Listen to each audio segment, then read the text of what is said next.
A ver, analicemos esto porque de verdad es fascinante. Para quienes nos escuchan hoy, vamos a hacer una inmersión profunda en una investigación médica que literalmente le da la vuelta a todo lo que sabemos sobre fertilidad. Y es un tema que rompe muchos paradigmas, sobre todo cuando vemos los datos de la presentación clínica del doctor Sherman Silver. Exacto. Su trabajo se enfoca en algo llamado maduración in vitro, o IVM por sus siglas en inglés.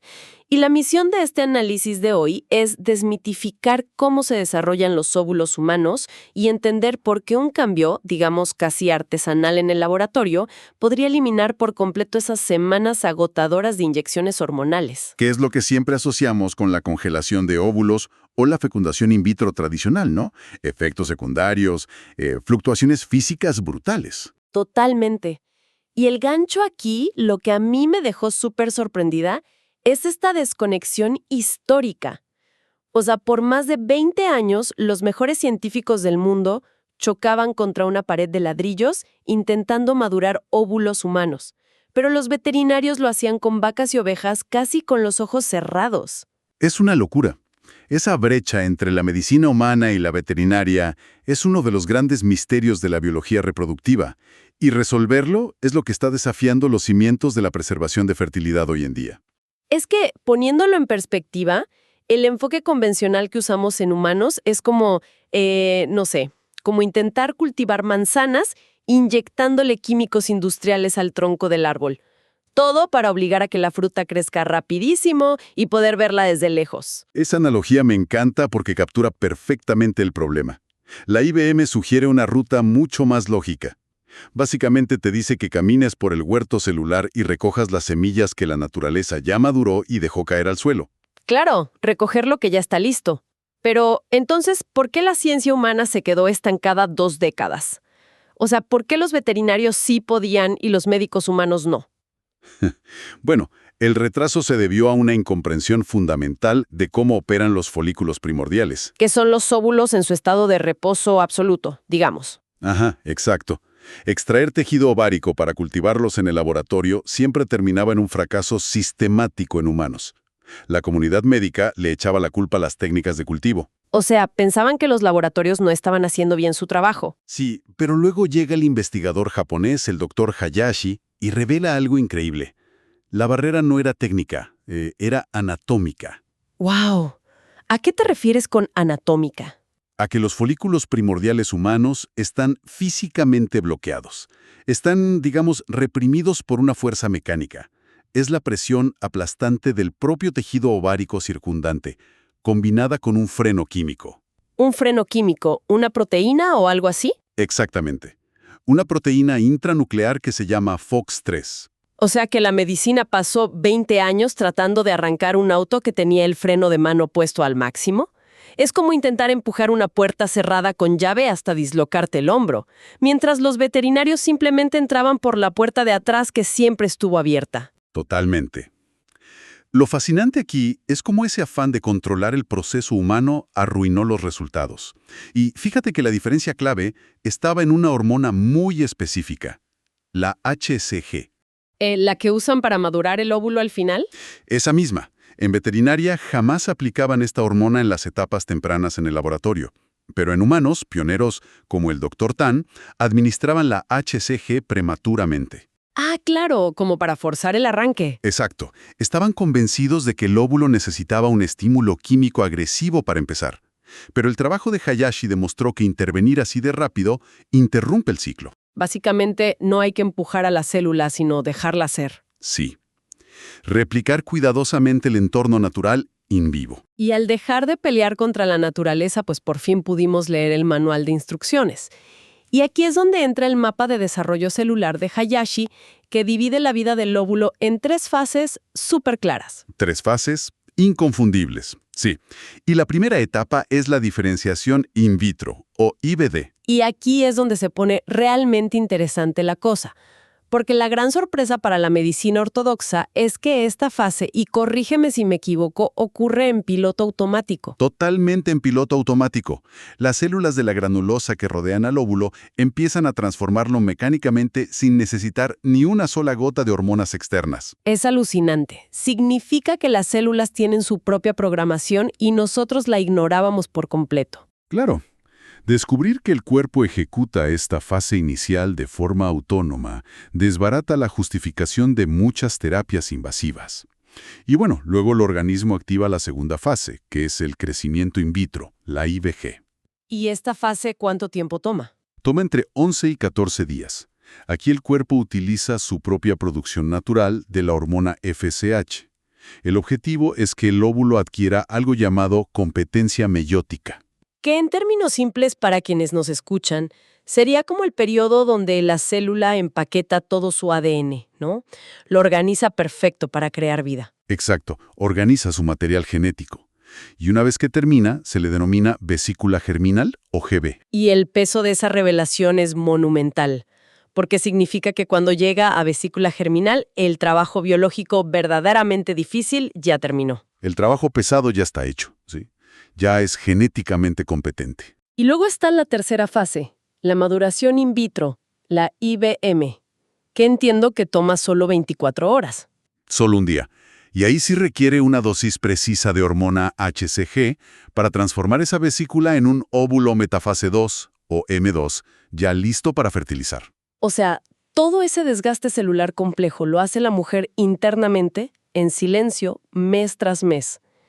Y esto me lleva a la siguiente duda, porque aquí surge una contradicción enorme en los datos. A ver, ¿cuál? O sea, si el cuerpo de la mujer está literalmente lleno de miles de estas vesículas germinales listas y maduras in vivo, ¿por qué la medicina moderna se obsesionó con inyectar medicamentos para inflar folículos y usar agujas gigantes?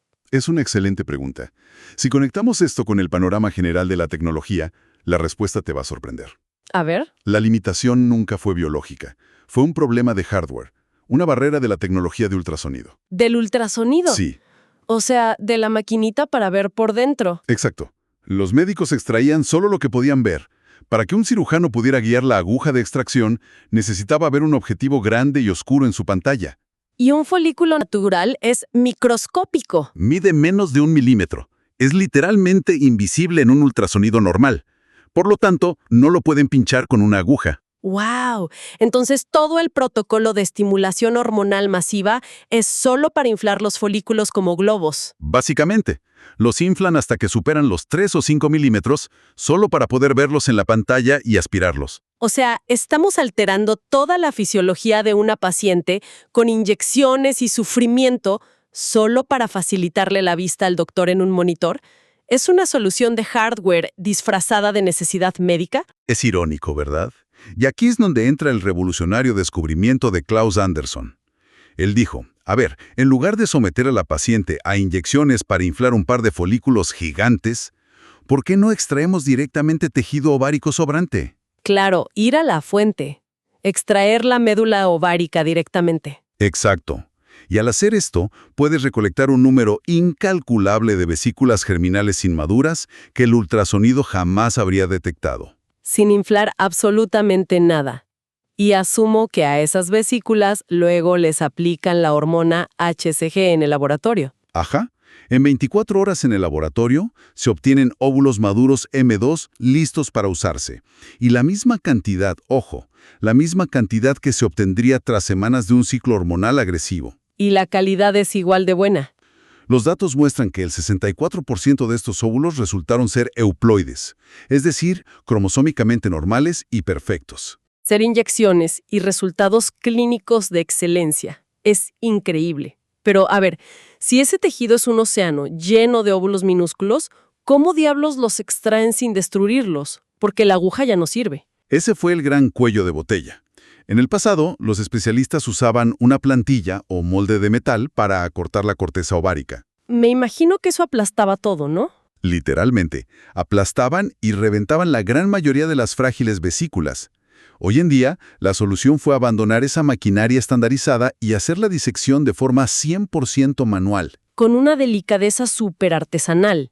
Y tengo entendido que, al hacer esto a mano, descubrieron algo casi por accidente con el líquido, ¿no? Ah, sí, es una historia genial. Resulta que, al limpiar la médula manualmente, caen entre 10 y 100 vesículas germinales directamente en el líquido de disección. ¿Y antes qué hacían con ese líquido? Lo tiraban. Se consideraba mero desecho quirúrgico. Hoy, la regla de oro en un laboratorio de IBM es nunca, jamás desechar el líquido. Es un tesoro. ¡Qué locura! O sea, el tesoro cae solito por gravedad. ¿Y qué onda con la temperatura? Porque siempre te imaginas los laboratorios llenos de hielo. Ese fue otro dogma que Anderson tuvo que romper. Todo mundo decía que había que trabajar sobre hielo para prevenir la falta de oxígeno, la isquemia. Suena lógico. Sonaba lógico, pero Anderson descubrió empíricamente que el frío extremo dañaba la viabilidad celular. Trabajar a temperatura ambiente, aunque lo hagas muy rápido, resulta ser muchísimo mejor para la supervivencia del óvulo. Y Hayashi también metió otro truco contraintuitivo sobre los tiempos de limpieza, ¿verdad? Sí. El protocolo estándar exigía dejar unas células protectoras, el cúmulo, adheridas al óvulo hasta el día 2. Hayashi demostró que si las retiras el mismo día 1, la hormona HCG impacta directamente al óvulo. Y ¡pum! Maduración exponencial. Exacto. Y luego está el tema de congelarlos, la vitrificación, que yo me imaginaba que usaban máquinas criogénicas carísimas, con láseres o algo así. Nada de eso. Olvídate de los sensores electrónicos y las máquinas complejas. Usan una solución de crioprotector altamente viscosa. Es un 40% de agentes protectores súper espesa. ¿Como un jarabe, digamos? Como un jarable, y el indicador mágico para saber cuándo el tejido está listo para ir al nitrógeno líquido es la simple gravedad. A ver, explícame eso. ¿Cómo que la gravedad? Inicialmente, los pedacitos de tejido flotan. Conforme absorben el líquido protector, se vuelven más densos. Y cuando se hunden y tocan el fondo del tubo de ensayo, listo, están perfectos para congelar. Entonces, ¿qué significa todo esto? Es de una ironía tremenda. Resulta que la tecnología reproductiva más avanzada no es un robot complejo, sino esperar a que un pedacito de tejido se hunda en un tubo. Exacto. Quitar máquinas, usar las manos, trabajar a temperatura ambiente. Simplificar el proceso produce resultados biológicos inmensamente superiores. Porque empiezas a fluir con la naturaleza en lugar de tratar de dominarla a la fuerza. Y bueno, toda esta ciencia en el laboratorio suena impresionante. Pero creo que su verdadero valor se nota cuando vemos los casos reales, las pacientes. Sin duda. Los datos documentan casos que te ponen la piel de gallina. Por ejemplo, una mujer de 27 años con linfoma. El factor tiempo en oncología es de vida o muerte. Usualmente tienes que retrasar la quimioterapia casi un mes para la estimulación ovárica, ¿no? Así es. Pero con la IBM la llevaron al quirófano. Extrajeron 21 fragmentos de tejido sin retrasar su tratamiento oncológico ni un solo día. ¿Y cuántos óvulos consiguieron? Obtuvieron 12 óvulos M2 perfectos. ¡Wow! Salvaron su vida y su fertilidad al mismo tiempo. Y supongo que esto también aplica a barreras de edad o baja reserva ovárica. Claro. El segundo caso es de una paciente de 39 años que congeló óvulos por razones sociales. Tenía muy baja reserva ovárica y no quería pasar por las inyecciones. En una clínica tradicional le hubieran dicho que no tenía sentido intentarlo. Exactamente.